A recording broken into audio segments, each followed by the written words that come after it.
Adult ടണലിലോട്ട് പോകാനുള്ള dress വേറെയാണ്. അത്യാവശ്യം ഒരാൾക്ക് 250 റുപ്പീസാണ്. അങ്ങനെ നമ്മൾ അഡൽട്ട് ടണലിൽ കയറി. അവിടെ വന്നപ്പോൾ നമുക്ക് നല്ല മഞ്ഞ് പറ്റുന്നില്ല, എൻ്റെ ചുണ്ടൊക്കെ പൊട്ടി. പിന്നെ കുറച്ച് അവിടെ ഇരുന്ന് വീഡിയോസൊക്കെ എടുത്ത് ഒത്തിരി എക്സ്പ്ലോർ ചെയ്തു. കാരണം പിന്നെ ആ ടൈമിൽ തന്നെ അവിടെ ഒരു ചെറുക്കൻ മരിച്ച്, അവൻ അതിൻ്റെ ഡെഡ് ബോഡിയൊക്കെ കൊണ്ടുപോകണമുണ്ട്.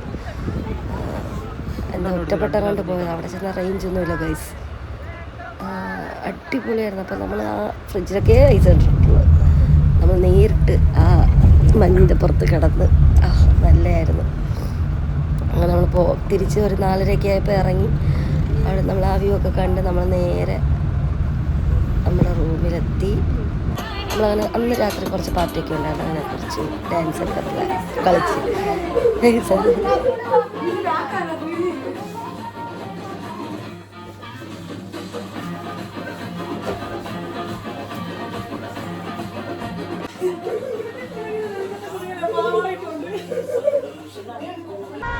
നമ്മുടെ മണാലിലെ തേർഡ് റിവർ റാഫ്റ്റിംഗ് ആയിരുന്നു പിയാസ് നദിയിലൂടെ. എൻ്റെ പൊന്നാദ്യമായിട്ടാണ് ഞാൻ ഈ റിവർ റാഫ്റ്റിങ്ങിലൊക്കെ കയറുന്നത്. നൈസ് എക്സ്പീരിയൻസ് ആയിരുന്നു. എന്ന് വെച്ചാൽ നനച്ച്, പക്ഷെ ഞാൻ തലേന്ന് രാത്രി ഇട്ട ഡ്രസ്സ് തന്നെയായിരുന്നു രാവിലെ ഇട്ടത്. അതുകൊണ്ട് വലിയ സീനില്ലായിരുന്നു. പക്ഷെ കൂടെ ഉള്ളവർ അവർ പുതിയ ഡ്രസ്സാണ് ഇട്ടത്. അങ്ങനെ മൊത്തം അവർ നനഞ്ഞ്. പക്ഷെ നല്ല എക്സ്പീരിയൻസ് ആയിരുന്നു. എന്താ പറയണ്ടേ, വാക്കുകളില്ല നമുക്ക് പറയാം. ഇതൊക്കെ ഒരിക്കലെങ്കിലും നമ്മളൊന്ന് എക്സ്പീരിയൻസ് ചെയ്യണമെന്നേ ഞാൻ പറയത്തുള്ളൂ ഗൈസ്. അറിയാമല്ലോ, അത്യാവശ്യം നല്ല തണുത്ത വെള്ളമാണ്. എങ്ങാനും വീണ് കഴിഞ്ഞാൽ നമ്മൾ നീന്തി കയറാൻ പോലും പറ്റില്ല. കാരണം അത്രയ്ക്ക് ഐസാണ്. കൈയൊക്കെ മരവിച്ച് കാലൊക്കെ മരവിച്ചിരിക്കുകയാണ് ഗൈസ്. എന്തായാലും പൊളി വൈബായിരുന്നു കേട്ടോ.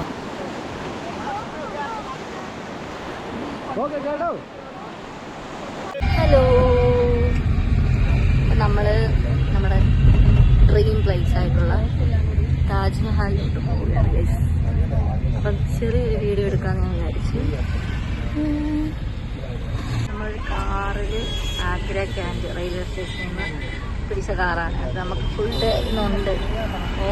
പേഴ്സണ് 350 വെച്ചിട്ടാണ് കൊടുക്കേണ്ടത്. അപ്പം നമ്മളങ്ങോട്ട് പോവുകയാണ് ഗൈസ്. അന്ന് വൈകുന്നേരം തന്നെ നമ്മുടെ വോൾവോ പിടിച്ച് രാവിലെ തന്നെ നമ്മൾ Delhi to Agra train book ചെയ്ത് നമ്മൾ അവിടെ നിന്ന് ആഗ്രയിലെത്തി. ആഗ്രയിൽ നിന്ന് നമ്മൾ കുറച്ച് ദൂരം ഉണ്ടായിരുന്നു റൂമെത്താൻ. അവിടെ ചെന്ന് റൂമിൽ കയറി. അങ്ങനെ നമ്മൾ പോയ ദിവസം തന്നെ അതിൻ്റെ തലേ ദിവസം 3 ഡേയ്സ് താജ്മഹൽ കയറുന്നതിന് ഫ്രീ എൻട്രി ആയിരുന്നു. അപ്പം അതുകൊണ്ടായിരിക്കാം പിറ്റേ ഡേയ്സും ആൾക്കാർ കാണില്ലെന്നും പറഞ്ഞ് എല്ലാവരും വന്നത്. പക്ഷെ അത്യാവശ്യം നല്ല ക്രൗഡായിരുന്നു. നമുക്കൊരു ഫോട്ടോ എടുക്കാൻ പോലും. നമ്മളിപ്പോൾ ഈ കാണുന്നത് യമുന നദിയാണ്. അറിയാലോ എല്ലാവർക്കും. യമുന നദിയുടെ തീരത്താണ് നമ്മുടെ താജ്മഹൽ എന്ന്. അപ്പം ഞങ്ങൾ അതിൻ്റെ വടക്കേ സൈഡിൽ നിന്നാണ് ഈ വീഡിയോ എടുക്കുന്നത് കേട്ടോ. അവിടെ ചെന്ന് കുറച്ച് ഫോട്ടോസും എടുത്ത് വീഡിയോസ് എടുത്ത് അത് ഞാൻ ഇതിനകത്ത് ആഡ് ചെയ്യാവേ, നിങ്ങളത് കാണണേ. ഇപ്പം നമ്മൾ താജ്മഹലിൻ്റെ അകത്തെല്ലാം കയറി കണ്ടിട്ട് ഞങ്ങൾ വെളിയിൽ കുറച്ച് വീഡിയോസൊക്കെ എടുക്കാൻ വന്ന് ഇരിക്കുകയാണ്. നല്ല വ്യൂ ആണ് ഇവിടെ. ഈ വൈകുന്നേരം കാണാൻ എന്ത് രസം അറിയണം. അതിൻ്റെ കൂടെ അപ്പുറം സൂര്യൻ അസ്തമിക്കുകയും കൂടെ ചെയ്യുന്നുണ്ട്. അത് വീഡിയോ എടുക്കാൻ പറ്റത്തില്ല, കാണുന്നില്ല. എന്നാലും ഇതൊക്കെ മതി. പക്ഷെ അടിപൊളി കേട്ടോ. ഇന്നത്തെ ദിവസം താജ്മഹൽ തന്നെയായിരുന്നു. അതിലൂടെ എങ്ങനെ ഉണ്ടായിരുന്നു താജ്മഹൽ എക്സ്പീരിയൻസ്? അപ്പം ഞങ്ങൾക്ക് ഇഷ്ടപ്പെട്ട്. ആദ്യമായിട്ടാണ് ഒരു 10 ദിവസം ഇങ്ങനെ പുറത്തോട്ടൊക്കെ പോകുന്നത്. ബാക്കി വീഡിയോസൊക്കെ പുറകെ വരുന്നുണ്ട് ഗൈസ്. ഇത് ഞങ്ങളുടെ താജ്മഹൽ വീഡിയോ. ഓക്കെ ഗൈസ്, ഇതാണ് നമ്മുടെ ദേശാടന കിളി. രാത്രി നമ്മളെ പേടിപ്പിക്കുന്ന ശബ്ദത്തിൽ വരുന്ന ഈ സാധനമാണ് ഗൈസ്.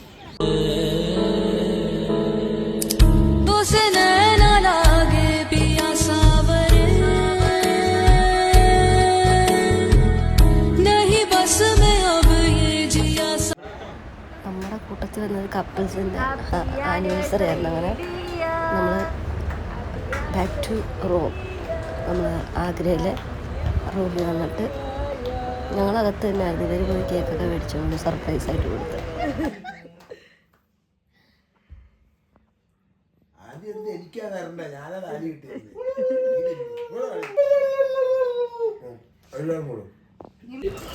നമ്മൾ ആഗ്രയിൽ ഒരിടയും കൂടെ നിൽക്കേണ്ടി വന്നു. അപ്പം നമുക്ക് ഫുഡിൻ്റെ പ്രൈസ് കുറച്ച് കൂടി.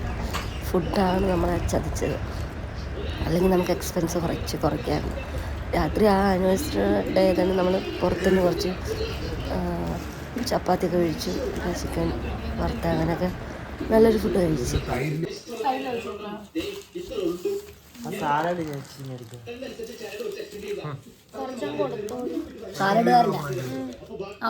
അങ്ങനെ ഞങ്ങൾ പിറ്റേ ദിവസം പോയത് ആഗ്രയിലെ റെഡ് ഫോർട്ടിലോട്ടാണ്. അത്യാവശ്യം തിരക്കൊക്കെ ഉണ്ടായിരുന്നു. എൻ്റെ മുഖം ഇരിക്കുന്നത് വെച്ചാൽ എനിക്ക് ഒട്ടും വയ്യ, അതാണ് അങ്ങനെ വിഷമിച്ചിരിക്കുന്നത്.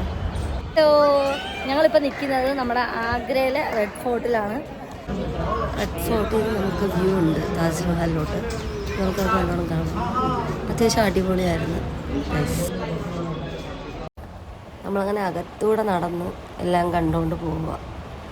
പിന്നെ എൻ്റെ കൂടെ വന്ന അഞ്ജലി, അവളും ഞാനിവിടെ ഒരുമിച്ച് കിടന്നു. ചേട്ടൻ അപ്പുറത്തിരിപ്പുണ്ടായിരുന്നു, അവളുടെ ഹസ്ബൻഡ്. അങ്ങനെ നമ്മളവിടെ ചെന്നു.